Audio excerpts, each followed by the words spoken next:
The cosmos is a graveyard of good intentions, a silent witness to the brutal dance between humanity and the Zanari Coalition. In the violent tapestry of interstellar war, individual threads often snap unnoticed. Captain Drake Thorne was one such thread, hurled violently from the heavens onto the surface of Arachnar. His escape pod carved a fiery scar through the jungle canopy, a wound in a world of red bark and violet leaves.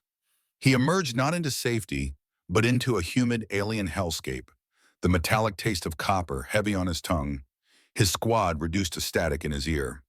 He activated his emergency beacon, a desperate plea to the void. Instead of salvation, he found the hum of an energy blade at his throat. She was a Valkyrie, Relar. Blue-skinned, taller than him, sculpted from living marble and lethal grace, adorned in dark armor that seemed to drink the twin sun's light. In her golden eyes, Drake saw cold calculation, yet she hesitated. A sudden chime from her wrist shattered the standoff. Unit 7 eliminated. Biological containment breached. XR-37.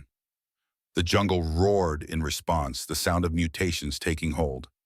"We can die here as enemies," she offered, her voice carrying a strange metallic resonance, "or reach extraction as temporary allies." It is a strange irony of war how quickly the instinct for survival redraws the rigid lines of loyalty. Their journey was a forced march through an emerald purgatory. They navigated a landscape that sought their destruction, dodging acid rain that hissed like venom against the rocks. "Your kind did this," Drake accused during a downpour, watching a massive leaf disintegrate under the toxic droplets. Realar's retort was impassive. "The Coalition reforms worlds. Does humanity not conquer and exploit?" It was a clash of ideologies mirrored in the hostile terrain. At a river of toxic green water flowing over black stones, they were forced to trust. When a massive eel-like nightmare rose from the depths, jaws snapping, they moved as one. Rifle fire and energy blade synchronizing in a violent ballet. They survived the crossing not because they wanted to, but because the alternative was immediate extinction.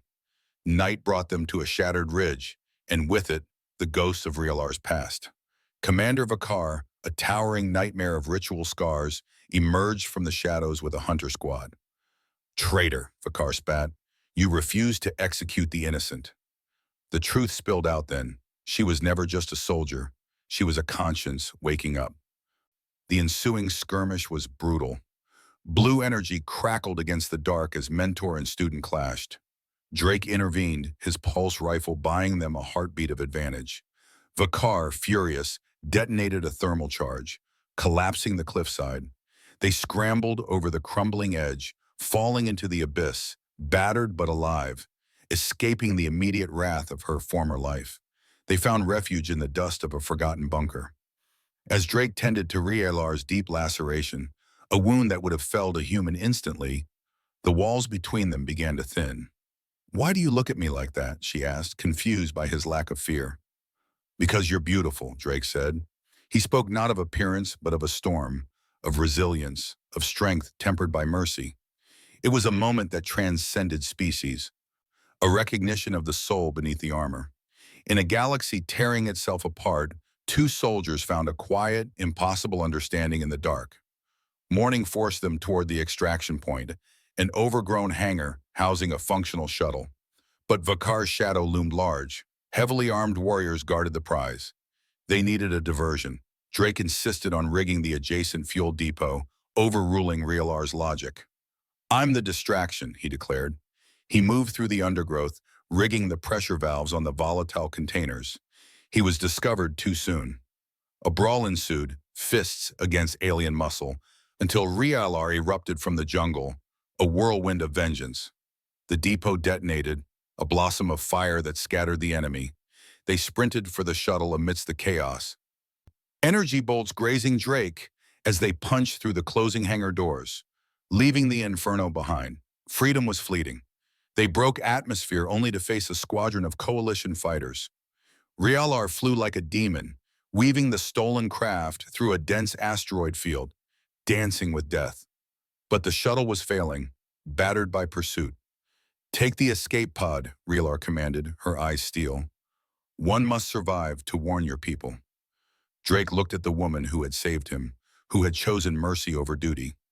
We go together, he said, gripping her arm, or not at all. It is in these impossible choices that our true nature is forged. As the final blow approached, the void lit up. Earth interceptors, led by Captain Lin of the battleship Relentless, turned the hunters into dust.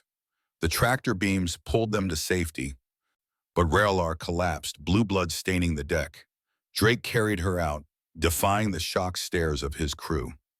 She is under my protection, he announced, his voice brooking no argument. He carried her not as a prisoner, but as a savior. Days later, she awoke in the medical bay, no longer an enemy, but a guest. The intelligence she provided on the bioweapons had saved lives, shifting the tide. A week passed. On the observation deck, they watched the stars streak by, no longer streaks of war, but lines of possibility. Drake stood beside her, revealing he had requested a transfer to the diplomatic corps to stay Earthside, to stay with her. You called me beautiful, she mused, watching the blue marble of Earth approach. I meant it, he replied. Beauty is choosing your own path.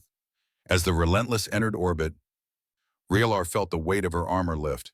She was no longer a weapon of the Coalition. She was free. In the reflection of the viewport, she saw not a Valkyrie assassin, but a future unwritten.